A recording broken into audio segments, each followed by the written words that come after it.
अगर कोई हिंदू है और वो आतंकवादी है, वो मारता है मासूम लोगों को, उसके बारे में भी यही कहेंगे आप? हिंदू पहले आतंकवादी नहीं हो सकता। ये क्या बात हुई?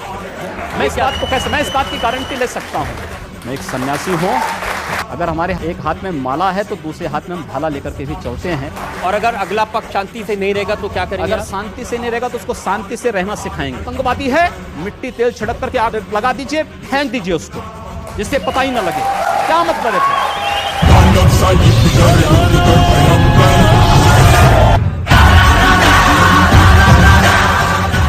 ऐसा लगता है कि आप सिर्फ नफरत फैला रहे हैं, जैसे सिर्फ आग लगा रहे हैं, जैसे किसी का खून पीना चाहते हैं। मैं एक सन्यासी हूं और एक सन्यासी होने के नाते सच बोलने का साहस करता हूं। जो सच है वो बोलता हूं। देश की राजनीति सच स्वीकार करने को तैयार नहीं है। मुझे लगता है एक दिन उस सच को अपने अस्तित्व के लिए अपने उस सच को स्वीकार करना पड़ेगा। ऐसा सच आप कहते हैं कि अगर एक हिंदू का खून बहेगा तो हम 10 मुसलमान का खून बहाएंगे? मुझे लगता है किस परिप्रेक्ष्य में हुआ है, किस परिप्रेक्ष्य में कहा गया है, पूरा वक्तव्य सामने आएगा तो मुझे लगता है उस पर ज्यादा बेहतर तरीके से बोलूंगा। चलिए आपको मैं पूरा वक्तव्य सुना देता हूं आपका। ऐसी क्या बात है? ये वीडियो हमारे पास में है 27 जनवरी 2007 का, गोरखपुर में कैसे आपके मुंह से मशीन गन से भी ज्यादा आग निकल रही है, आपको सुनवाते हैं। अगर एक हिंदू का खून बहेगा तो एक हिंदू के खून के बदले आने वाले समय में हम प्रशासन से एफआईआर दर्ज नहीं करवाएंगे, बल्कि कम से कम 10 ऐसे लोगों की हत्या उससे करवाएंगे जो लोग किसी कतई अब बर्दाश्त की सीमाएं समाप्त हो चुकी हैं। अगर कोई हिंदुओं के घरों और दुकानों में आग लगाता है तो मैं नहीं मानता हूं कि आपको इन सब कृत्यों को करने, इस प्रकार के कृत्य करने से कोई रोकता है। बंधुओं, ये सब सीमाएं स्वाभिमान और सम्मान की पराकाष्ठा को तोड़ती जा रहे हैं और आज आप सबको इसके खिलाफ अपनी लड़ाई को लड़ने की तैयारी करनी चाहिए। मैन जी पूरे फ्लो में बोल रहे हैं आप। भगवा वस्त्र पहन के, हाँ। साधु का रूप धारण करके इस तरह की नफरत की बात करना ठीक है? देखिए, मैंने उस बात को कंडीशनल कहा है। अगर कोई आपको मारेगा तो मुझे लगता है कि सामने कोई मानव होगा तो उस मानव को आप ये मान सकते हैं कि आपने एक थप्पड़ मारा, आप दूसरा थप्पड़ भी सहन कर सकते हैं। लेकिन अगर सामने दानव है तो अगर मारना, एक हाथ से मारता है दूसरा हाथ से उसका जवाब भी दीजिए। मैं एक सन्यासी हूँ। अगर हमें शास्त्र का प्रशिक्षण दिया गया तो शास्त्र के साथ साथ शस्त्र का भी। अगर हमारे हाथ में, एक हाथ में माला है तो दूसरे हाथ में हम भाला लेकर के भी चलते हैं, जिससे समाज को शिष्ट भी किया जा सके और दुष्टों को उनके कृत्यों की सजा भी दी जा सके। एक सन्यासी का सही कर्तव्य होता है। ये सारे झोलम झाल से दूर हूं मैं, इसलिए तो मशहूर हूं मैं। खाना सही समय पे नहीं खा पाता, मजबूर हूं योगी जी, आप भारत की पार्लियामेंट के सदस्य हैं, आप उस सर्वोच्च व्यवस्था में हैं जो कानून बनाती है। आप लोगों से कह रहे हैं कि हम एफआईआर दर्ज नहीं करवाएंगे, अगर एक मारेगा तो हम 10 मारेंगे। आप गब्बर सिंह हैं कि हमने प्रशासन से इस बात को कहा।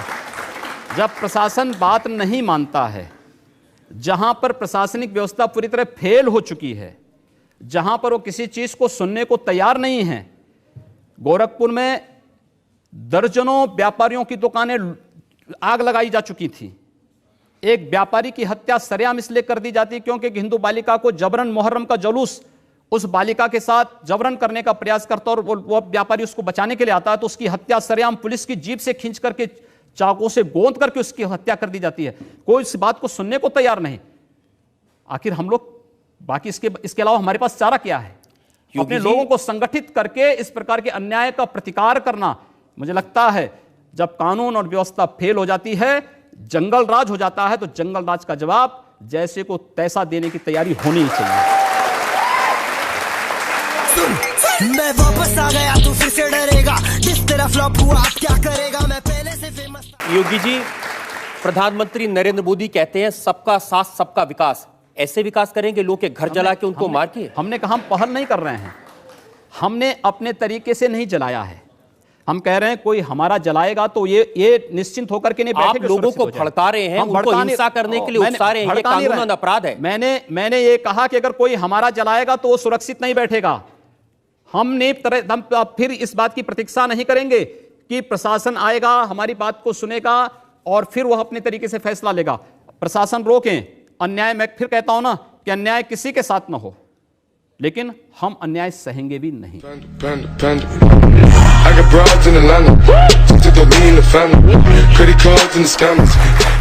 लेकिन आप ये जानते हैं कि ऐसे भाषण देना, लोगों को भड़काना, मर्डर के लिए भड़काना, कत्ल के लिए भड़काना, आग लगाने के लिए भड़काना, यह कानूनन अपराध है। ये कंडीशनल है। अगर कोई आपको मारता है, प्रशासन कार्रवाई नहीं करता है, आप हाथ पर हाथ धरे रहे मत बैठिए, उसका प्रतिकार करिए। कानून आपको इस बात की इजाजत भी देता है कि आप आत्मरक्षा के लिए कुछ भी करिए। मैं आपकी इस बात से बिल्कुल सहमत नहीं हूं, और बात आपकी सिर्फ यहां नहीं रुक जाती है, आपका अपराध और बड़ा है।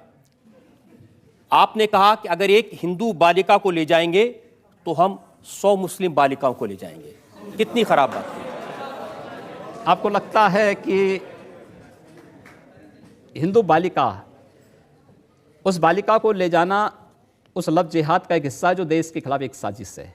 और आज जो मैं कह रहा हूं, हिंदू शब्द को आखिर आप लोग सांप्रदायिकता के उसमें क्यों रखना चाहते हैं? वो कोई जाति नहीं, कोई मत नहीं, कोई मजहब नहीं, कोई पंथ नहीं, कोई संप्रदाय नहीं, वो तो हमारी एक राष्ट्रीय पहचान है। अगर मैं उन 100 लोगों को राष्ट्रीय पहचान के साथ जोड़ने की बात कर रहा हूं तो कौन बुरी बात है? अच्छी बात है, सबको जोड़ा जाना चाहिए। आप तो खुलेआम कन्वर्जन की बात कर रहे हैं। कन्वर्जन नहीं, ये प्रावर्तन है। कन्वर्जन वह है, एक हिंदू का इस्लाम या ईसाइयत में जाना कन्वर्जन है। लेकिन अगर एक ईसाई और एक मुसलमान वापस हिंदू में आता है तो उसका प्रावर्तन है, घर वापसी है। मुझे लगता है यह उसकी घर वापसी का हमें समर्थन करना चाहिए, क्योंकि उसको उसकी राष्ट्रीय पहचान मिल रही है। ये देश का कानून इसका समर्थन नहीं करता। दूसरा करे अपराध, आप करें तो देश का कानून धर्मांतरण को स्वेच्छा से मान्यता देता है, लेकिन धर्मांतरण को नहीं। यह धर्मांतरण हिंदू में वापस आना, अपनी राष्ट्रीय पहचान में पुनः वापस आना। इस देश में आज तो देश के अंदर जो डीएनए थ्योरी आई है, उसने इस बात को साबित किया है कि सब एक ही उससे मूल से हैं। और डीएनए थ्योरी इस बात को जब प्रमाणित करती है, तो मैं अगर उसी डीएनए थ्योरी के साथ जोड़ने की बात कर रहा हूं तो भारत की राष्ट्रीयता के साथ जोड़ने की। एक और वीडियो हमारे पास में है, और सुनिए आपने क्या कहा। हम लोगों ने तय कर रखा है कि अगर वो एक हिंदू बालिका को ले जाएंगे तो कम से कम 100 मुस्लिम बालिकाओं को हिंदू। अगर एक हिंदू को मारेंगे तो 100 को हम भी मारेंगे। आप जनता से कहलवा रहे हैं, वो एक हिंदू को मारेंगे तो 100 को हम भी। लेकिन मैं नहीं कह रहा हूं ना, पब्लिक कह रही है।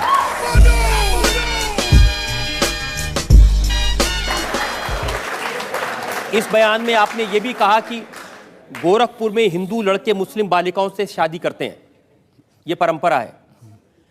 हिंदू मुसलमान, नफरत, मार काट, ये क्या शोभा देता है मंदिर के महंत को, भगवा पहने साधु को? हम कहां मार काट करवा रहे हैं? हम तो शांति से रहना चाहते हैं, बहुत शांति से रहना चाहते हैं। लेकिन जो लोग शांति से रहना नहीं देना चाहते हैं, तो आखिर उसका भी तो कोई उपचार होगा। उपचार जब शासन तंत्र के साथ नहीं होता तो समाज को वह उपचार स्वयं अपने हाथों में लेना पड़ता है, और मुझे लगता है समय आ गया है जब उपचार लेना पड़ेगा। योगी जी, इस समय देश में आपकी सरकार है। जी हाँ। एक तरफ नरेंद्र मोदी लाल किले की प्राचीर से कहते हैं कि 10 साल तक दंगे फसाद को पीछे छोड़ दो, सिर्फ विकास की बात करो। इस देश के अंदर एक भी दंगा हिंदुओं की ओर से नहीं हुआ है। देश के दंगों के इतिहास को आप देखेंगे, मैं आपको बताऊं, पूरे देश के अंदर दंगे कहां होते हैं? 3 श्रेणियां उसकी हैं। 10 से 20% की आबादी, 20 से 35% की आबादी, और 35 से ऊपर की आबादी। 10 से 20 की आबादी जो है, यहां पे छुटपुट सांप्रदायिक झड़पें होती हैं, जहां पर मुस्लिम आबादी 10 से 20% के बीच में है। 20 से 35% की आबादी जहां भीषण दंगे होते हैं, और 35 से ऊपर की आबादी जहां गैर मुस्लिम के लिए कोई जगह नहीं। ये केवल भारत की बात नहीं कर रहा हूं, पूरी दुनिया की मैं बात कर रहा हूं। पूरी दुनिया के अंदर ये सच्चाई है। ये आपकी थ्योरी हो सकती है, मेरी थ्योरी नहीं, जो सच्चाई है। दूसरा, ये एक भी दंगे की, उत्तर प्रदेश में 2.5 वर्ष के दौरान 430 से अधिक सांप्रदायिक हिंसक झड़पें और दंगे हुए हैं। एक भी दंगे की शुरुआत हिंदुओं की ओर से नहीं हुई। एक भी दंगा शुरू करने वाला ना हिंदू होता है ना मुसलमान होता है। कैसी बात कर रहे हैं आप? मैं सच्ची बात कर रहा हूं। आज लोग कह देंगे आईएसआईएस के साथ लड़ने वाले लोग न हिंदू है न मुसलमान है, फिर उनके लिए फतिया क्यों पढ़ा जा रहा है? आप कहते हैं कि आतंकवाद की कोई जाति नहीं होती, और राम जन्मभूमि पर हमला करने वाले आतंकवादी जब वहां सुरक्षा बलों के हाथों मारे जाते हैं तो उनके लिए फतिया पढ़ा जाता है। क्यों नहीं उनको अमेरिका की जैसे ओसामा बिन लादेन को अमेरिका ने समुद्र में डाल दिया, पता ही नहीं लगा कहां चला गया, वैसे क्यों नहीं उनके साथ व्यवहार करते हैं? फिर तब उसकी कोई जाति नहीं, उसका कोई मजहब, कोई धर्म नहीं, उसके साथ उसी प्रकार का व्यवहार करिए आप। क्यों उसको फिर जाति के दायरे में, किसी मजहब के दायरे में उसको कैद कर देना ये चाहते तो आप कर रहे हैं कैद, मैं नहीं कर रहा हूं। ये वे लोग कर रहे हैं जो उनको उस प्रकार का वो देने के लिए उतावले दिखाई देते हैं। और इसलिए मैं कह रहा हूं, अगर जाति नहीं, मजहब नहीं, समाप्त करिए। आतंकवाद की कोई जाति नहीं, कोई मजहब नहीं, आप उसके साथ उसी प्रकार का व्यवहार करिए। आप आतंकवादी है, मिट्टी तेल छिड़क करके आग लगा दीजिए, फेंक दीजिए उसको, जिससे पता ही ना लगे। क्या मतलब है? ये चीजें अपने आप समाप्त हो जाएंगे। अगर कोई हिंदू है और वो आतंकवादी है, वो मारता है मासूम लोगों को, उसके बारे में भी यही कहेंगे आप? हिंदू पहले आतंकवादी नहीं हो सकता। ये क्या बात हुई? मैं इस बात की गारंटी ले सकता हूं। एक और, अगर है, गलत है, भारत के कानून के अनुसार जो कार्रवाई हो सकती है आप कार्रवाई करिए। देखिए, ऐसी बेसिर पैर की बात का तो मैं भी कोई जवाब नहीं दे सकता। मैंने कहा ना दोनों बातें, मैं दोनों चीजें कह रहा हूं। पिछली सरकार ने हिंदू आतंकवादी नहीं हो सकता, क्योंकि उसका देश है, उसकी मातृभूमि है, पिछली सरकार ने ऐसे बहुत सारे लोगों को पकड़ा था, जिसमें आरएसएस के लोग थे, जिसमें प्रज्ञा भारती थी, बहुत सारे लोग थे जो लोग भगवा वस्त्र पहनकर आतंकवाद करते थे, जिन्होंने बम लगाए थे, जिन्होंने मारा था लोगों को। देखिए, उसमें साध्वी प्रज्ञा ठाकुर का नाम और स्वामी असीमानंद का नाम ये तब लाए थे जब, मैं आश्चर्य करता हूं, जिस मामले में चार्जशीट दाखिल हो चुकी हो, जिसमें नहीं, आप मुझे बताइए कि देखिए, ये साध्वी प्रज्ञा, स्वामी असीमानंद, ये हिंदू नहीं है या आतंकवादी नहीं है? मैं वही आ रहा हूं ना, मैं वही आ रहा हूं जिसमें इंडियन मुजाहिदीन के आतंकवादी पहले बंद थे, 3 सालों तक वे बंद रहते हैं, और अचानक सरकार परिवर्तन होती है, चार्जशीट वापस लेकर के, और फिर प्रज्ञा ठाकुर को और उसके बाद असीमानंद को उसमें जेल के अंदर बंद कर दिया जाता है। ये क्या तरीका है? अगर आपका कार्य करने का तरीका केवल इस आधार पर है, इस देश के अंदर वे लोग भी प्रधानमंत्री थे जो कहते थे कि इस देश के संसाधनों पर मुसलमानों का अधिकार है, क्या इस देश का हिंदू यहां पर झक मारेगा? क्या तरीका है ये? इस देश का प्रधानमंत्री सांप्रदायिक आधार पर विभाजित कर रहा है। हमने तो नहीं बांटा सांप्रदायिक आधार पर। सांप्रदायिक आधार पर आप घोषणा करते हैं कि इस देश में कब्रिस्तान के लिए आप बजट का प्रावधान करते हैं। उत्तर प्रदेश में लोग बिजली के लिए मर रहे हैं, सड़कें खराब हैं, बुनियादी सुविधाओं के अभाव में, स्वास्थ्य सुविधा के अभाव में लोग मर रहे हैं, लेकिन वहां पर उनके लिए वो सुविधाएं नहीं, लेकिन कब्रिस्तान के लिए 300 करोड़ रुपए हर साल आवंटित हो जाएंगे। क्या तरीका है? तो अब हम लोग नहीं आवंटित। अच्छा, आप बताइए क्या तरीका है? आपकी सरकार है, अब आप सिर्फ हिंदुओं की भलाई करेंगे? नहीं, सारी सिर्फ हिंदुओं। मैं कह रहा हूं, हम जाति, मजहब या धर्म के आधार पर भेदभाव किसी का नहीं करेंगे, लेकिन तुष्टीकरण भी किसी का नहीं करेंगे। तुष्टीकरण भी किसी का नहीं करेंगे। इस देश के नागरिक के रूप में जिसको रहना होगा, भारत के संविधान को मान करके चले, भारत की परंपरा पर विश्वास करे, भारत के महापुरुषों को सम्मान दें, सबका स्वागत होगा। लेकिन अगर भारत के अंदर रह करके ये नहीं चलेगा कि तन भारत में और मन पाकिस्तान में, ये चलेगा तो हम लोग इसको नहीं स्वीकार कर पाएंगे।